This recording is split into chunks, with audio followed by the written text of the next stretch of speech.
Hey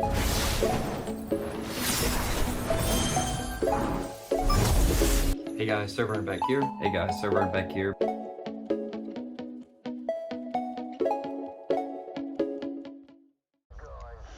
Hey guys, SirVern back here, and today I'm reviewing Mindseye for the PS5. This is an action story-driven game, and I've seen a lot of controversy online. I never watch reviews prior to playing games. I like to experience them myself, but I did see some like headlines where people were not happy with this game. I played it within a week of release. So I don't know if there was an update or whatever, so just keep that in mind. I saw that somebody was playing it unpatched, which, whatever. You play it however you want to, but I'm going to start off with graphics. I'm going to go over the graphics, performance, gameplay/story, replayability, then fun factor. Give each of those categories a score from 1 to 10, average it up, and then talk about the game. So we'll start with graphics. So the graphics are good. They're not like phenomenal. Sometimes it looks a little. Sometimes it can look really good, and like maybe like the environments, the lighting looks cool, effects look really cool, explosions. But sometimes like you'll see like the hair right here on top of the background looks kind of funny. I have a PS5 Pro. It's a good looking game. Right there. I mean, it looks really good. It's nothing that you're gonna just uh, talk about for like years and years how good it looks, but it's a good looking game. So I gave it a 7.5. I think it's good, not great. The character models themselves look good. I don't know what I'm trying to say, but like against the background, you can see a lot of noise kind of stuff. But next category is performance. So I guess this is the main, and you can see the hair right there. This is the main issue people have with the game. Okay, it does run at a low frame rate. I would say around 30 frames a second. Even on the PS5 Pro isn't great. But to be honest, like that's never bothered me in games in the past. And this is a shooting, like a third-person shooting action game. So you would want this to be 60 frames a second. That is definitely going to be ideal here. But I've played I think The Last of Us on PS4 in 30 frames a second. I've played games like this in 30. Now, if it's like a competitive shooter, you wouldn't want 30. But I don't know. I just got used to it. I didn't mind it. Sure, I'm going to choose 60 if you give me that option, but this is perfectly playable. I did have some stutters, where it like slowed down to maybe 5 frames a second, but that only happened 2 times, I think, in my entire 12-hour playthrough.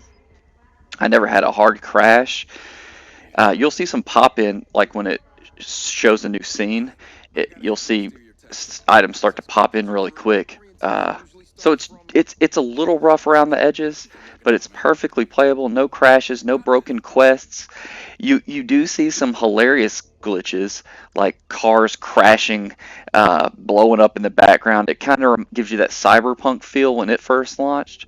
It's like the AI for the traffic isn't really well thought out. Uh, but I mean, it's kind of it doesn't affect the gameplay. You'll just see stuff in the distance, and it's a pretty big city. You open up like free roam kind of stuff later on, and I didn't really dive into that. I just went straight through the story. But all that to say, you can't give this a perfect score, obviously, because of the stutters here and there, the pop in. I guess the hair issues with the graphics might even be a performance hit, but 30 frames a second, it doesn't bother me. So I gave it an 8. It's good, not great.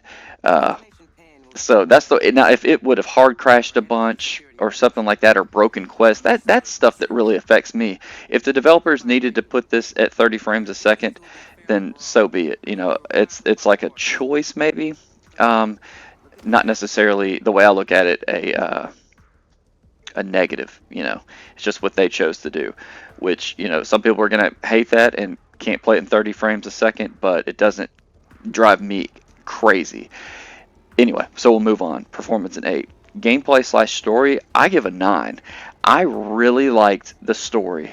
It's interesting. It's different. It's a new or new. It's new. It's a new. Maybe they'll make a Mind's Eye 2. I doubt it. It's a new Storyline. It's a new IP. That's the word I'm looking for. It's a new IP, so I appreciate when people take risks and do stuff new. Um, it could have. There's always stuff they could have done better. Like for instance, there's no melee, which is weird. I think there definitely needs to be a melee mode.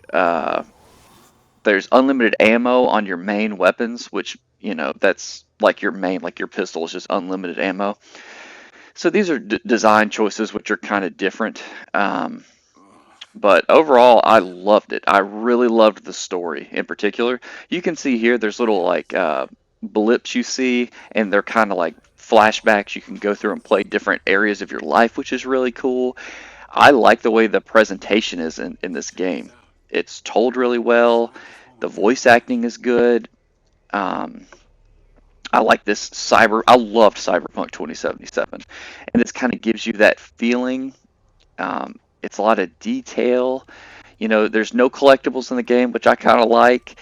This is a straight story-based game. It has neat, like you'll be flying a drone. It's got variety. It's got little puzzles like this. You're flying a drone at one point, third-person shooter at one point. You're in the back of like the Warthog. It's a Jeep with a turret. I just like the variety in this game. I like the flashbacks. And the story on top of that, I combine these two categories, is great. So I liked the gameplay. I really liked the gameplay, and I loved the story. So I gave it a 9. Gameplay/story gets a 9 for me. It's a game I would recommend, and I'll get to my final thoughts. But this is a solid game, so I really enjoyed it. Next category is replayability. This is not going to get a high score from me. Okay, it does have a few things where it gets a few points. I platinumed this game. There is no difficulty choice. So I either want a game to require a hard difficulty to beat to get the platinum, or no difficulty options and just make it semi-difficult. This game, to me, is the perfect difficulty. There's sections that are tough, but it's not overly difficult. It's not frustratingly difficult. But I really wish they would have added either. Let me say this. So the game is 12 hours long. It's a solid difficulty. I loved it. I think it was a great balance of difficult, challenge. I think it was really well thought out. I gave replayability a 3, but the reason I gave it a 3 is because those like flashbacks you can go back and do those and try to get a higher score. It's almost like a little arcade version of the game. So even this, I'm assuming you get a higher score based on like your headshot percentage, how quickly you complete the mission, that kind of thing. So you can go back and replay those and get better scores, but I wish there was trophies associated with that. Like try to get whatever tier on, say there's 10 of them, on 8 out of 10, try to get the top tier, or do the best, or do a certain, do it in a certain amount of time, or whatever, a certain number of them. So I wish there was more things with replayability that made you do it. This is a single-player, story-based game, so replayability is never going to be super high for me unless it requires a second playthrough, which I really wish this did. I really wish this had a second playthrough required under a New Game Plus mode or something like that. This does not have that. Once you beat it, you're going to have... I don't ever look at secret trophies or hidden trophies prior to beating a game because I don't want it to ruin story components. They're hidden for a reason to me. So when I completed the game in about 11 hours, I was shy 2 trophies. And they were just missable trophies, so I went right back. And it has a chapter select after you beat it. So you can go right back to the section, get the trophies you needed, clean up within an hour, maybe even 30, 40 minutes. So the whole game took me, 12 hours. So replayability of 3. I really wish it had New Game Plus. I really wish there was some trophy related to more difficulty related stuff or more challenge, because the trophy is really, the platinum trophy I should say, is pretty easy to get if you can complete the game, because at the end of the game there is some challenge involved, which I appreciate. So just to recap, we have graphics at a 7.5, performance at an 8, gameplay/story at a 9, replayability at a 3, fun factor. My last category, I'm going to give an 8. Like I said, and you've probably heard me say a few times, I really had... So right here you see a silver. So there must be a gold, platinum, I don't know. So Anyway, fun factor in 8. So that averages out to a 7.1 out of 10, which is a good game. You know, it's nothing that like you're going to talk about for years to come. Other than I did see some people say that this was like the worst game of the year, just in headlines. It is certainly not the worst game of the year. It's a solid third person single player game. I love games like this. I wish they'd make more games like this.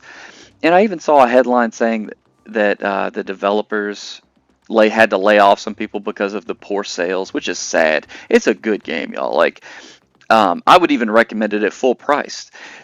Seriously, if you can afford a $60 game, whatever this cost, I would get it because it's only 59. It's not a $70 or $80 game. It's $60.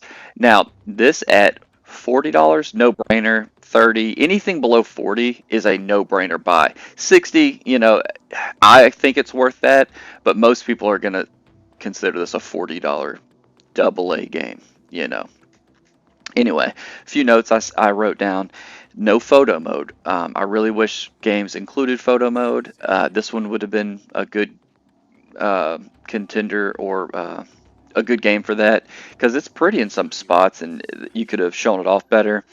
There's certain parts of the game that are real kind of janky, like the driving. You'll like hit something and fly like way off. It's really funny actually. And it's just kind of it's janky in a cool way, if that makes sense, or in a fun way. So the car, like you'll just hit square to flip it back over. So it's not a frustrating game. It's just fun. I mean, I enjoyed it. I wrote Nick needs melee for sure. You get right up in a lot of the guys' faces, and you really need a melee button or some kind of close quarter besides reloading your gun, something. Anyway, needs melee. You have a little drone, and I think that's really cool. I didn't mention this in the gameplay. This is more slightly in the future kind of game, kind of like Cyberpunk. But you have a drone you get, and it's really fun. It can help you fight and do other things. I won't spoil, but really cool. And they could have even used that more, I think. And I wrote good difficulty. I think it's perfect, perfect difficulty. Another small critique is there are certain parts of the game I think are made longer just for the sake of making the game longer, or like for instance like driving somewhere just to have somebody talk to you to part of the story, you know, and it's just kind of annoying. Like one part in particular, like you're flying a drone and you just have to keep attacking these little drones that are coming after you just to like progress the story. I don't know, that part, there's a few things they could have left out, but overall solid game. I enjoyed it. I cannot wait to go watch other people's reviews of this game because like I said, I've seen a few headlines where people really dogged it. So this is a recommended game for me. Like I said, if you can find it for $40, no brainer. And that's all I got for Mindseye. SirVern out.